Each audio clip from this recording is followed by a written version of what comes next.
Assalamualaikum warahmatullahi wabarakatuh. Alhamdulillahi rabbil alamin wa bihi nasta'inuhu ala umurid dunya waddin. Wassalatu wassalamu ala asyrafil mursalin wa ala alihi wa sahbihi ajmain, amma ba'd. Hadirin wal hadirat yang dimuliakan oleh Allah Subhanahu wa taala. Pertama sekali dan selalu kita harus memanjatkan bahwa karunia Allah ini sangat luas, sehingga dalam setiap kesempatan kita harus mengucapkan kata syukur dan alhamdulillah. Kemudian salawat dan junjungan juga kita panjatkan pada Rasulullah Sallallahu Alaihi Wasallam yang telah memberikan petunjuk kepada kita, membawa Al-Quran dengan risalah sebagai al-huda, petunjuk bagi seluruh manusia hingga akhir zaman. Hadirin yang dimuliakan oleh Allah Subhanahu wa taala. Pembahasan kita kali ini adalah masih mengenai Nabi Musa alaihissalam dengan pertemuannya dengan Firaun. Tapi kali ini kita akan memulai dengan kelahiran atau awal munculnya Nabi Musa alaihissalam. Pertama, bahwa orang tua Nabi Musa ini bernama Imran bin Yasar dan ibunya bernama Yokabi. Musa 3 orang bersaudara. Saudara perempuannya yang pertama bernama Miriam, kemudian Musa, dan ketiga Harun, yang kemudian juga disebutkan menjadi seorang nabi, yaitu Nabi Harun alaihissalam. Miriam ini bukanlah Maryam, karena namanya agak mirip. Jadi bundanya Nabi Isa itu Maryam, sedangkan ini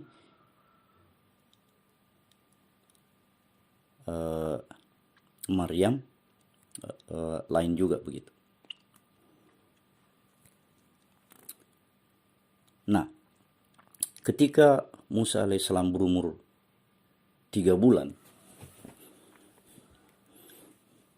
ini ibunya, kemudian ayahnya tentu saja, dan kakaknya yang pertama Miriam, Musa dihanyutkan ke sungai Nil karena orang tuanya ini mendengar bahwa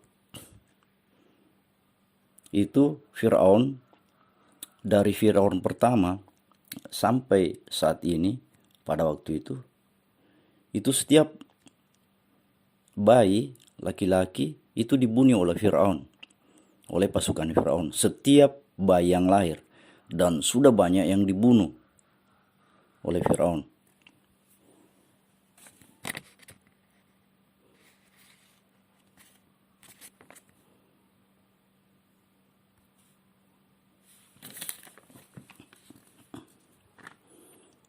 Nah, tentu kita harus membahas juga di sini bahwa kenapa Firaun itu membunuh setiap bayi laki-laki?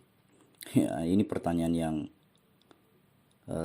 tentu juga harus dijelaskan, bahwa mengapa Firaun begitu benci dan tega membunuh setiap anak bayi laki-laki yang dilahirkan di negeri Mesir pada waktu itu. Nah, ternyata hal tersebut berawal dari takwil atau mimpi seorang rahib pendeta di istana Firaun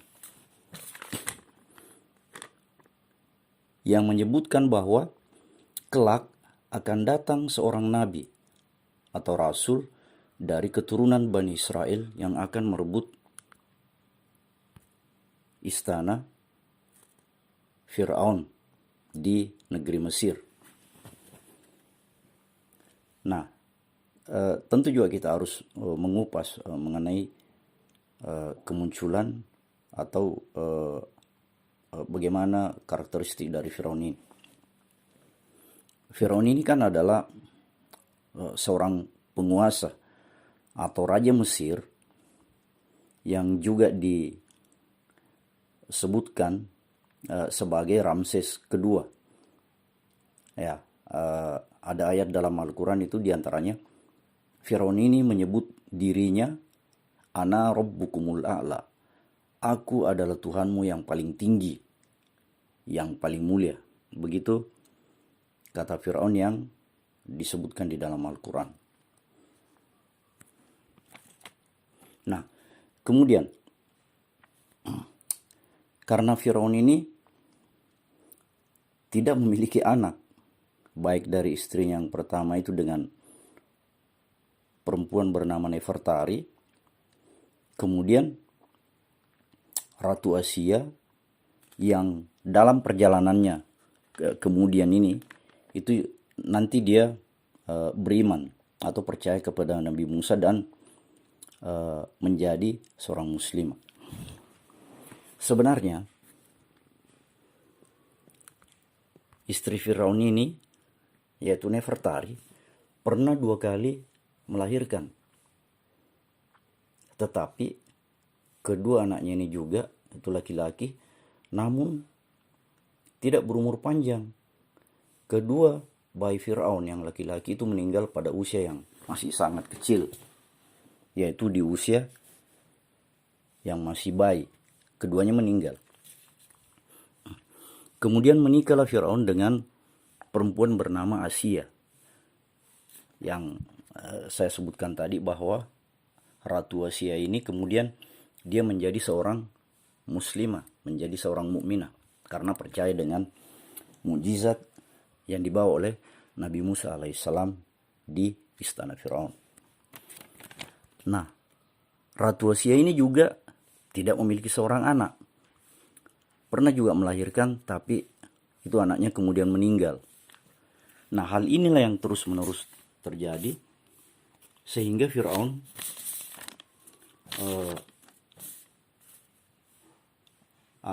dalam setiap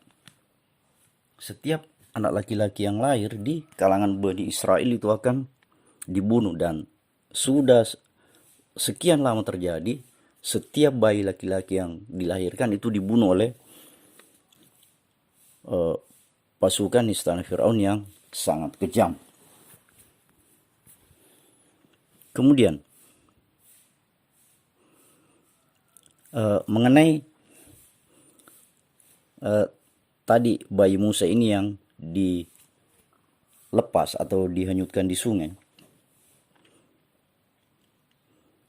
itu ibunda Musa yang bernama Yokabi ini bersama anaknya, kakaknya Musa, Miriam, itu pada waktu akan melepaskan bayinya di sungai dengan sebuah keranjang yang terbuat dari pelapa kurma, menangislah ibunya dan kakaknya Miriam.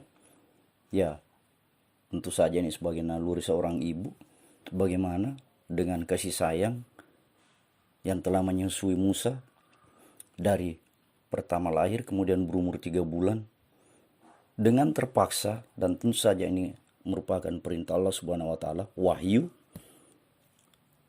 Musa harus dilepaskan di sungai untuk menghindari kejaran atau pencarian pasukan Firaun yang akan membunuh setiap anak laki-laki yang dilahirkan. Maka dilepaslah Musa ini di sungai Nil dengan kecemasan dari ibunya dan kakaknya Miriam. Nah, Miriam pada waktu itu atau kakaknya Musa ini yang perempuan itu berumur sekitar 8 sampai 9 tahun kurang lebih umurnya, begitu yang disebutkan dalam beberapa keterangan. Nah, Yokabi dan anaknya Miriam ini menyusuri sungai Nil, di mana tadi anaknya sudah dilepas di dalam keranjang Kemudian keduanya itu menyusuri sungai Nil, karena jangan sampai nanti bayi Musa ini tenggelam atau terlalu jauh ke tengah sehingga tidak bisa dikontrol oleh ibu dan Miriam. Maka keduanya terus berjalan. Nah, dalam perjalanan karena Yokabi, bunda Musa, sudah kelelahan, tiba-tiba ibunya terjatuh.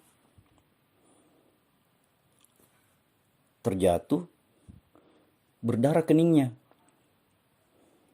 Anaknya cemas dan dia menyampaikan ke ibunya bahwa kepala ibu berdarah. Tapi justru dengan ketabahannya Yokabi ini, dia menyebut bahwa saya tidak berdarah. Dia menyampaikan ke anaknya bahwa saya tidak apa-apa, saya dalam keadaan baik. Tetapi kemudian disepakatilah bahwa ibunda Musa, Yokabi, dia harus pulang ke rumah karena dahinya tadi berdarah, dan anaknya Miriam menyusuri adiknya di sepanjang sungai Nil. Berjalanlah Miriam sendirian mengikuti arus adiknya yang dilepas di sungai. Nah, hingga kemudian dalam perjalanan ini, itu keranjang Nabi Musa alaihissalam, Musa kecil ini, itu menyangkut di sebuah pohon.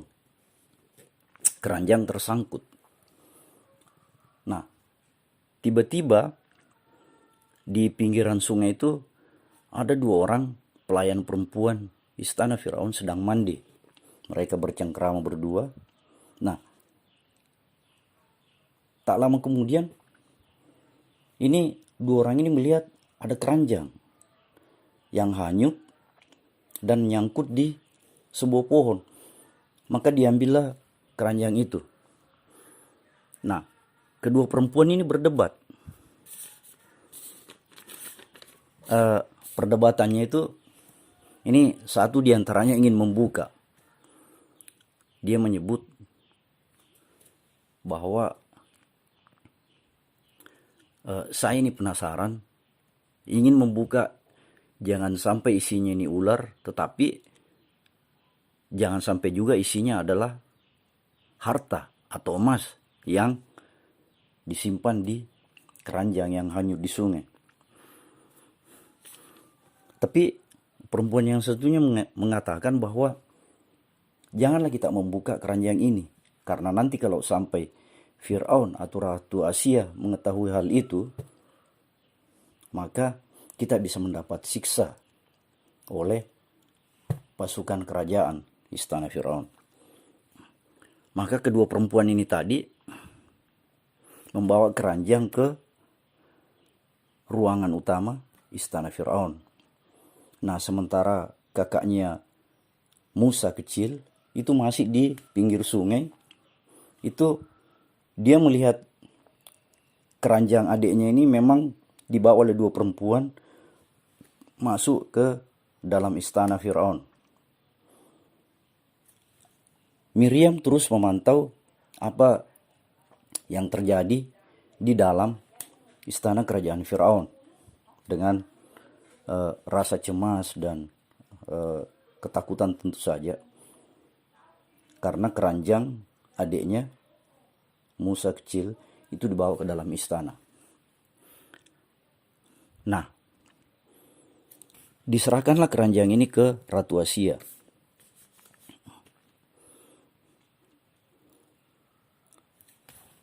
Setelah melihat keranjang ini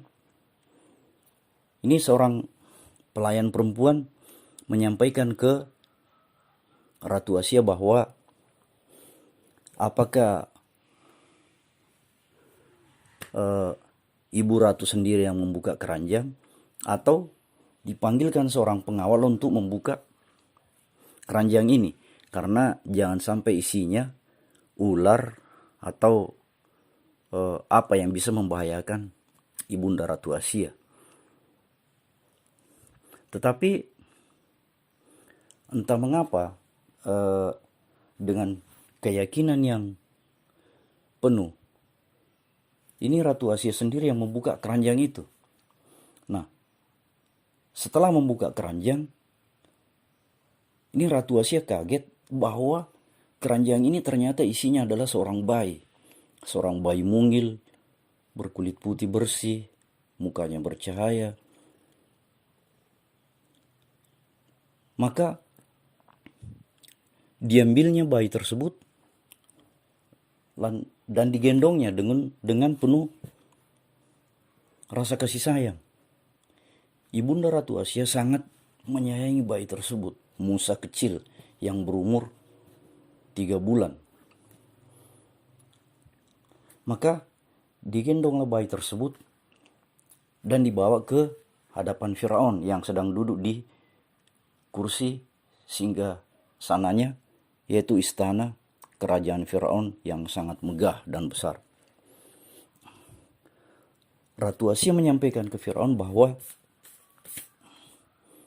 anak ini sangat menggembirakan, lucu, imut, tapi juga tampan, dan mukanya bercahaya, badannya bersih, putih, dengan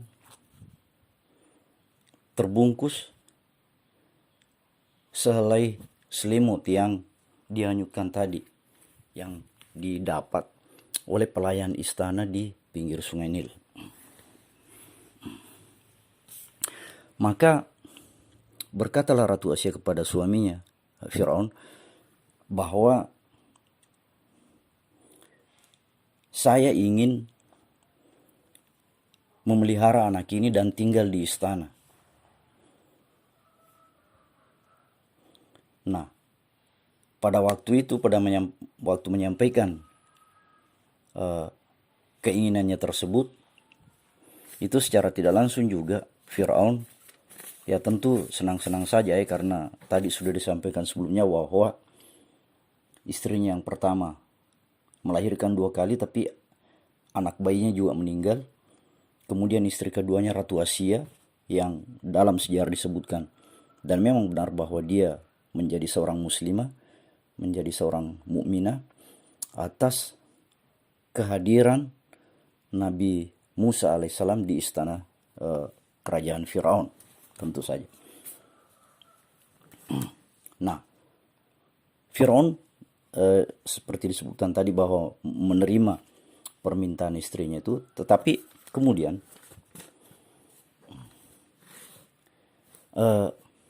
ini muncul masalah baru, yaitu masalahnya adalah bahwa sudah beberapa hari ini bayi kecil tersebut, Musa alaihissalam, itu tidak mendapatkan susu. Dia belum minum susu selama beberapa hari. Maka atas inisiatif Ratu Asia itu memanggil pelayan istana dari beberapa perempuan untuk menyusui Musa kecil. Tetapi Musa kecil tidak mau menyusui. Sudah beberapa hari silih berganti. Pelayan istana yang tua, yang sedang, dan yang muda juga, Musa kecil tidak mau menyusui. Akhirnya terbersitlah di pemikiran Ratu Asia bagaimana kalau dia membuat pengumuman di seluruh penjuru Mesir, diumumkan bahwa siapa saja yang bisa menyusui bayi kecil ini akan diberikan hadiah dan emas dari pihak kerajaan Firaun. Dibuatlah sayembara. Sayembara dibuat, berlangsung beberapa hari. Musa kecil tidak mau menyusui dari perempuan-perempuan yang diseleksi tadi lewat sayembara. Tapi tiba lagi giliran seorang perempuan yang bernama Yokabi. Nah, yang tentu saja ini adalah ibunda sendiri dari Nabi Musa alaihissalam. Maka di antara Yokabi ini masuk ke istana, ke ruang utama istana untuk menemui Ratu Asia dan Firaun, dan tentu saja istri pertama Firaun yang bernama Nefertari. Setelah beberapa saat menyusuilah Musa. Ya, tentu saja secara naluri Yokabi ibunya, Musa anaknya, secara lahiriah dan batin tentu saja menyusui dengan baik. Maka menyusuilah Musa hingga kenyang, sangat kenyang dan puas, dan kelihatan mukanya sangat cerah dan wajahnya memancarkan cahaya. Maka pulanglah Yokabi ke rumahnya bersama Miriam, kakak Musa alaihissalam. Yokabi dan Miriam pulang ke rumahnya, Musa tinggal di istana karena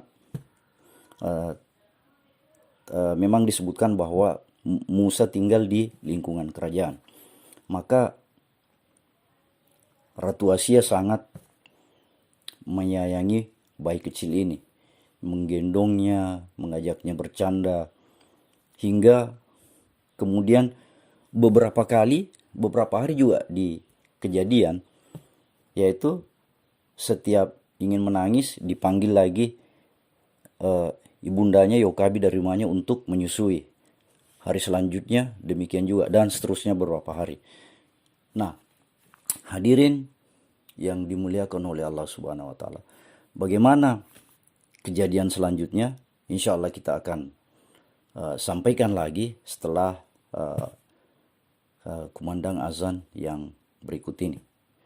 Baik, Assalamualaikum warahmatullahi wabarakatuh.